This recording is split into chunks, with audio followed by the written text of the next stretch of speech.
আগের দিন মাসির বাড়ি চলে গেছিলাম, দেখেছিলে। পরের দিন তাড়াতাড়ি টিফিন করে বেরিয়ে গেলাম, একটু দরকারে একজনের বাড়ি যাব। দেখো মোবাইল দেখতে দেখতে খাচ্ছে, কথা বলতে বলতে চলেও এলাম। দেখো গ্রামের রাস্তাটা কি সুন্দর, মানে এত সুন্দর, এত জমজমাট রাস্তাটা। আগে না ইটের রাস্তা ছিল, আমি 10 বছর পর যাচ্ছি, এত অচেনা লাগছে রাস্তাগুলো। দেখো কথা বলতে বলতে এসেও গেছি লালবাড়িটা, ওখানেই যাব আমরা।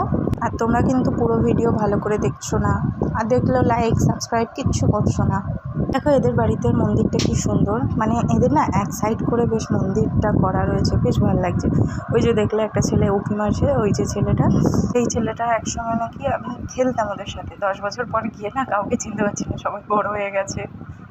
এদের বাড়িটাও আগে ইট দেওয়া ছিল, এখন বাড়িটা পাকা করেছে, তাই একটু গিয়ে ঘুরে আসলাম চারিদিক যে কী হয়েছে। তারপরে খেয়ে দিয়ে চলে গেলাম আবার বাড়ির দিকে, রওনা দিলাম, কারণ দিনে দিনে কাজ ছাড়া একটু কাজে এসেছিলাম। আবার ট্রেন ধরে চলে গেলাম, আমি মাসির সাথে গেছিলাম। ট্রেনে উঠে দিলখুশ দেখলাম, তো কিনলাম, খেলাম।